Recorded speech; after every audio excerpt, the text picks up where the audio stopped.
we have business schools from all over the world, and their graduates, some of them that chose a master's in management, master's in finance, but there's such an exciting array of different MSc options for you to choose as you think about your next steps and personal and professional development. So I'm absolutely delighted to welcome José Vitor Corrêa. Jose is Brazilian born. He did undergrad in São Paulo in communications, had a fascinating position working as an associate brand manager at Nestlé, Brazil. Lots of those Easter and seasonal confectionaries that I know our family has been buying. So Jose, you've been doing a good job. And then headed to the Vlerick Business School in Belgium to do a master's in marketing and digital transformation, graduated in 2020. Jose, thank you for joining us at the CentreCourt Festival. Tell us a little bit about your studies. You have this passion for innovation, for marketing. So when you started to think about going back to school, was it already the idea that you wanted to continue to specialize?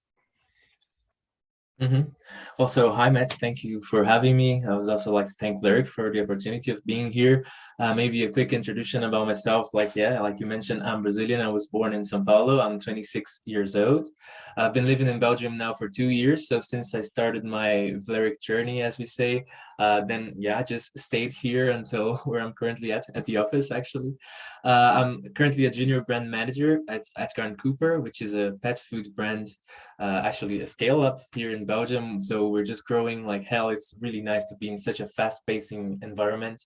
We're all about fresh pet food, no nasties, like we would like to say. So we also do things in a sustainable way. So that also triggers a little bit of my innovation and also that, will to do more and to do things differently. Like our goal here is to make your pet and the planet feel good.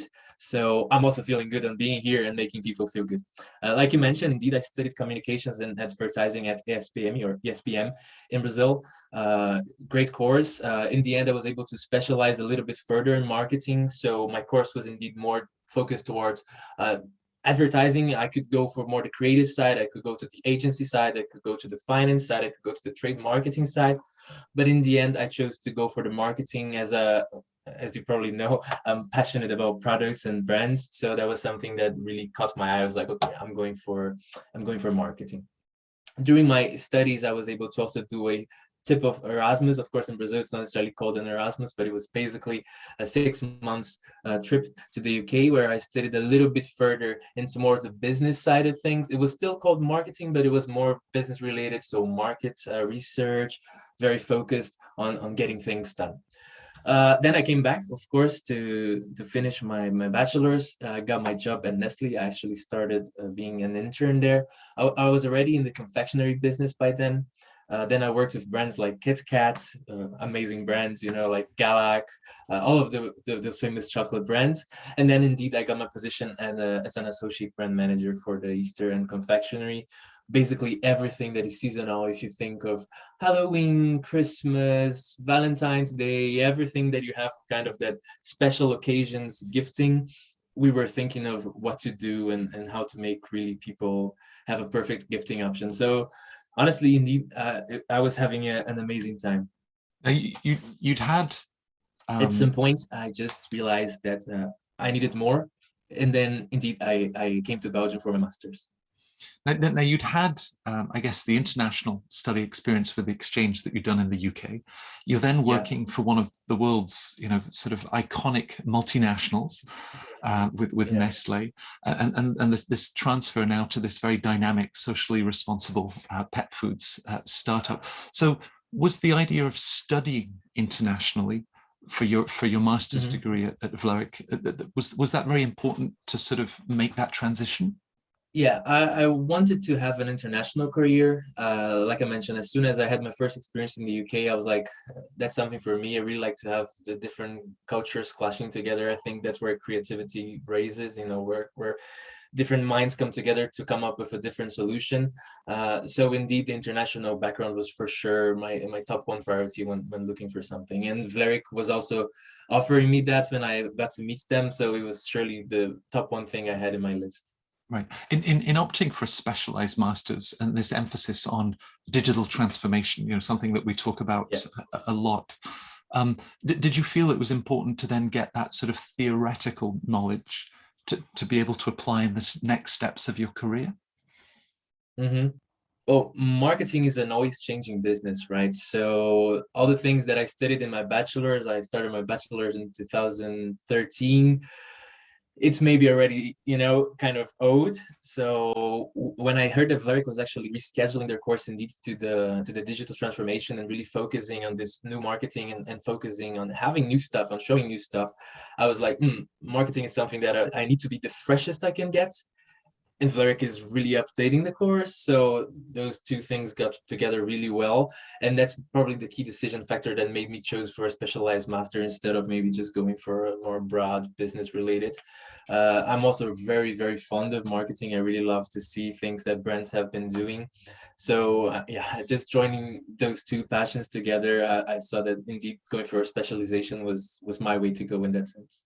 Well, of course, the dean of the school, Marianne de Bruin, herself is sort of a world expert in marketing. So I guess she brings her own talent and for sure. Thoughtfulness to the program. As you reflect on this intensive year on a beautiful campus in Belgium, what really sort of stand out as highlights of the program? Well, I think that the program is very hands-on. So we're always doing real life cases with different people, different courses, tight schedules. Honestly, it feels like real life. So it was great to see that my experience at Nestle was somewhat translated to what Vlerick was doing, because we were meeting a lot of people from different businesses. We were getting honestly very hard to resolve cases that the companies weren't being able to handle themselves, and they were like, okay, we need a fresh view on this, and we as students were finally able to actually come up with that. So that was great. That also leads kind of to a second point, which is networking, because as soon as you're dealing with real life businesses, with real life people, you end up networking a lot, right? Because you have to present your cases. You always will end up having a chat after work, or just maybe having some drinks at the bar. Those are also great networking moments. And maybe the third point that also I believe very helped me a lot was in the career support. So they always had a really strong career team. I think they talk about the leap, and indeed they are really focusing at the moment that you're there, the year that you're there, to make sure that the next step, the next place you're going is really the place where you have to go, or the place where you want to be. So they really support you into making Vlerick as your transition period, and not necessarily, okay, you did Vlerick and now you're out of you're on your own. Much on the contrary, they're there to support you. So that was great for me too. A lot of professional development in the current role with Edgard Cooper. But as you also think about, going back to school at the age of 24, 25, having, worked for 3 years for a big corporation, what did you learn about yourself in addition to all of those business skills? Well, indeed, that was something that Vlerick also pushes you a lot, into really understanding how you develop yourself and how you act upon different groups. We're always mixed and matched with different cultures, different people, different backgrounds. I was working with lawyers, working with engineers, working with marketeers, working with business people, working with people from all over the world. So indeed, they also take the time to say, stop, let's take a photo of who you are. Let's sit down and understand who you are. How do you react on group situations? How do you deal with people? How do you deal with problems? Because problems will always be available there. So it's interesting that I got to understand a little bit further on how do I act in group situations, or how do I behave when facing a problem, if I'm just the type that shuts off, or if I'm the type that is just talking. And maybe someone who doesn't talk so much has the perfect solution, but they just didn't get a chance to do so. So really understanding my place into backing up and being okay, like, guys, shout, let's hear those ideas, no right or wrong ideas. Let's just make sure we get this together. And honestly, I feel like I evolved a lot in that sense as well. You talked about of working together as a group. You talked about how the school, really sort of accompanies you on this journey, and it's landed you this, great brand development position at a very exciting startup. As you then think maybe even longer term, how does the masters continue to then sort of support not just the first position coming out of business school, but maybe the position after that, or 5-10 years from now? Yeah, that's something that honestly at first I haven't thought of. So I think it's nice that you bring this up so that people that were me in 2 years ago can really understand this. I think that the school needs to or has the position to also give you that empowerment 5 years later. The network that you build or the alumni community that you build or the opportunities from the people that you meet at the university, the staff and so on, they are always there for you to support you. Like honestly, it was the staff from Vlerick that called me for this interview right now and is giving me the opportunity to talk to I don't know how many people, and that kind of also supports me from my career point of view. I also really enjoy having this type of talks and talking about my experience. So I believe that as time passes, this is also something that Vlerick is providing me. You know, it's not necessarily something that I had signed off in my master's contract or that was in my program, but all of the networking, I know that if I need someone's support from a company, I don't know, a big FMCG, if I find the Vlerick alumni there, I may never have seen them before, I may have never spoken to them before, they probably studied 5 to 10 years difference from me. I feel like they are approachable and I can just say, hey, I see that you studied there. I need you to do this, I need you for that, or my company is looking for this, you know, and that exchange will happen. So I think that's something that in the long run, it's awesome and indeed something that I haven't thought of when I joined my Vlerick. Right. So if we go back sort of 4 years ago, my final question, I guess, for our viewers who themselves are thinking about, you know, next steps, going back to school, maybe they're thinking about specializing, marketing, finance, business analytics, supply chain, or something, you know, more general like the Masters in Management, even the MBA at a later stage. What advice would you give them in terms of, you know, researching the schools, finding the right program, and even just, you know, finding the right culture and fit in terms of the school that you choose? Well, I think the first thing is really to be open to listen to everyone. You know, if you see a school that might second step in your consumer journey. So, I mean, if you're already considering them, even though they might be different, I think something that makes you think, it's something that will make you analyze the pros and the cons from each of the sides. And then you can literally make a list and say, here I'll learn this, here I'll learn that. And also, what I did and what I also would tell people to do is like step out of your comfort zone, because indeed I was in a big FMCG in my country, in my hometown, great salary, great career expectations, but for me that wasn't enough.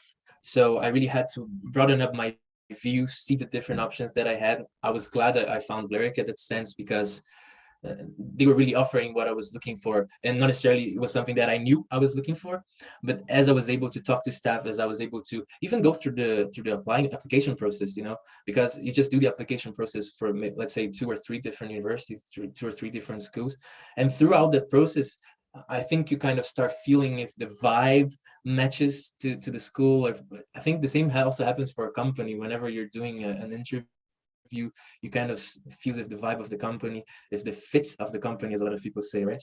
So I really felt comfortable when I was talking to their staff, and I think that's something that probably will help a lot of people to choose and to make the right option. They might not even know that what they're looking for, but during that process, I think that the pieces come together and you can really understand what's going on, and that click, you're like, I'm here and it's great, you know. It's so that's my advice. Great. Well, of course, Kit Kat and other Nestle confectionaries are in my comfort zone, certainly very comforting. And it's lovely to hear you, you know, using the Vlerick Business School experience, you know, to take you beyond that and exciting next steps. You're keeping our pets happier and healthier. So José Vitor, thank you for joining us at CentreCourt and sharing your experience. It's been great to find out. It was a pleasure hosting you. Thank you very much. I'm sorry if my network is a little bit too slow. Sometimes I'm seeing you freeze, but I'd also like to thank you for the opportunity to connect. Of course, if anyone that is hearing us also wants to connect, have further questions, feel free to reach me out on LinkedIn. Once again, also like to thank the Vlerick staff and of course you, Matt, for such a great interview. I'll always have to connect with everyone. Fantastic. Well, stay healthy and well, and I look forward to staying in touch as you suggested. Thanks, José Vitor. Thank you very much. Cool. Thank you.